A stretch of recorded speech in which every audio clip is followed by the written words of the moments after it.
Bonsoir à toutes et à tous et bienvenue sur la chaîne de Papyrus. On se retrouve aujourd'hui pour la deuxième vidéo de la série Art et Jeux vidéo. Et aujourd'hui, on parle jeux vidéo, bordel. C'est pour ça qu'on est là. Et croyez-moi, des choses à dire, il y en a. Le jeu vidéo est-il un art est une question aussi vaste qu'intéressante, et on va s'appliquer à y répondre. Comment commencer alors? Eh bien, peut-être en suivant le même schéma qu'on avait développé dans la vidéo précédente. Débutons alors tout ça avec une petite question amusante. Le jeu vidéo est-il beau? Vous sentez comment ça s'amuse? La réponse est oui, sans embâche, il suffit de regarder les jeux récents, de par leur réalisme, comme The Witcher ou Beyond Two Souls, ou simplement par leur style qu'ils dégagent, comme Journey ou The Wolf Among Us. Certes, certains jeux ne sont pas forcément beaux au premier abord, regardez Undertale ou Papers, Please, qui en sont de bons exemples. Et là déjà, il y a un parallèle intéressant à dresser avec les autres arts. J'ai l'impression que le jeu vidéo a évolué plus vite que les autres, tout en ayant suivi le même cheminement. Je m'explique. Regardez la peinture par exemple. Comme on le disait précédemment, on a d'abord cherché à essayer d'améliorer la technique, à la parfaire jusqu'à un certain point.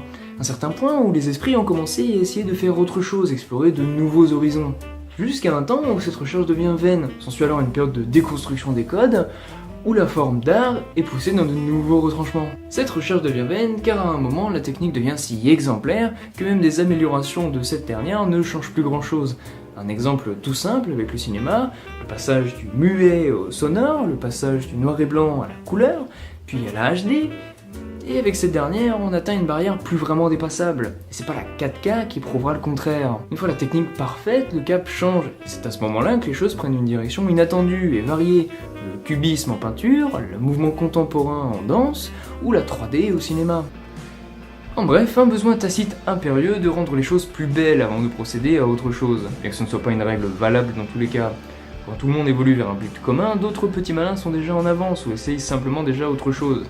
Mais on retiendra surtout la majorité. Pour en revenir aux jeux vidéo, donc cette quête du beau a eu lieu, elle aussi, jusqu'à cette dernière génération de consoles, depuis Atari à Colonel 64 en finissant par The Division.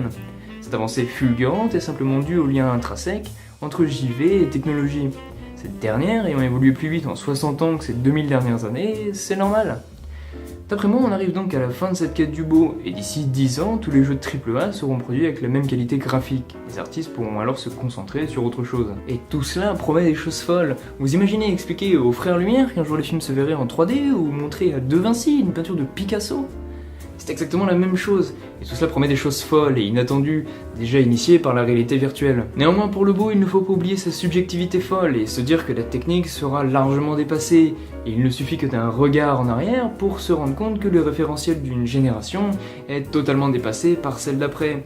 Et ce, en moins de temps qu'il n'en faut pour le dire. Enfin, je parlais tout à l'heure d'Outsider, et le bon exemple serait Nintendo, qui n'a jamais eu pour idéal le réalisme, ce qui donne à ses visuels un certain côté intemporel, qui ne serait pas pour déplaire à des The Witcher 1 ou à pas mal de jeux PS1, ce qui en plus démontre une certaine vision avant-gardiste sur son médium. Bon, pour le beau, tout semble coller, mais pour la transmission d'émotions, de sensations, de sentiments, de messages, la réponse crève les yeux, oui, que diable! Enfin presque, parce qu'on va voir qu'il y a encore des subtilités et qu'il faut nuancer un peu. Prenons deux jeux que tout oppose, FIFA et Papers, Please. Posons la même question pour les deux. Qu'est-ce que l'on ressent en jouant à l'un et à l'autre? D'un point de vue externe d'abord, FIFA est une simulation sportive et Papers, Please une simulation d'agent d'immigration dans un pays dystopique.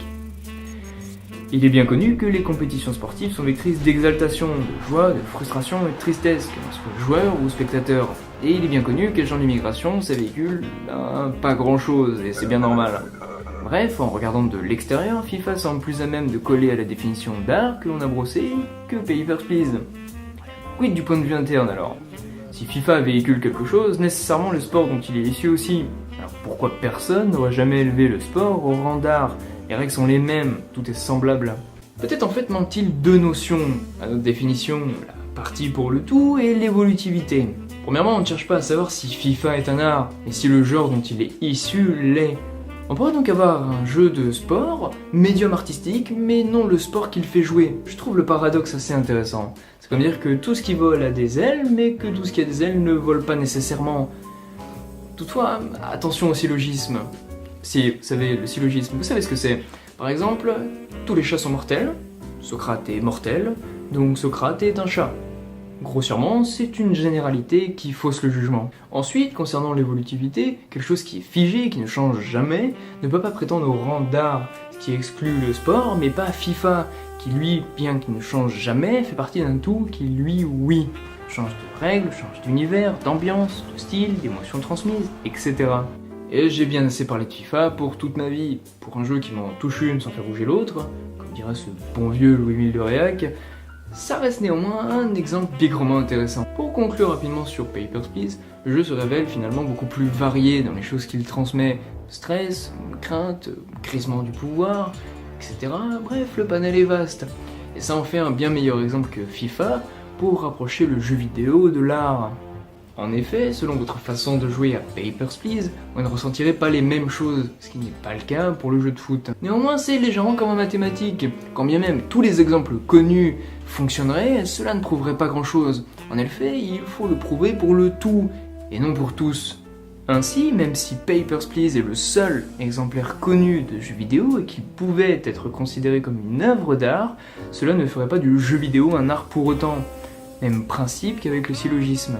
Toujours est-il que pour l'instant, tout semble rouler sur des petites roulettes bien huilées. On a une potentielle forme d'art qui a suivi la même évolution du beau que les autres, et qui en plus transmet tout un tas de trucs chouettes. Mais si on s'en tient à la vision carrée et mathématique des choses, quand bien même un milliard d'exemples abonderaient dans ce sens, il ne suffirait que d'un seul exemple, un contre-exemple, pour te mettre par terre.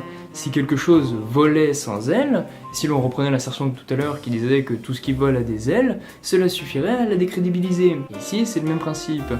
Supposons qu'on ait un jeu qui soit méga moche, qui ne véhicule rien, ne transmet rien, qui soit à peine amusant à jouer, ou peu s'en faut, suffirait-il à décrédibiliser la prétention artistique du jeu vidéo ? Répondons rapidement en disant que si un jeu ne véhicule rien, ne transmet rien, et n'est donc même pas amusant à jouer, et ne véhicule aucun plaisir de jeu, alors ce n'est tout bêtement pas un jeu.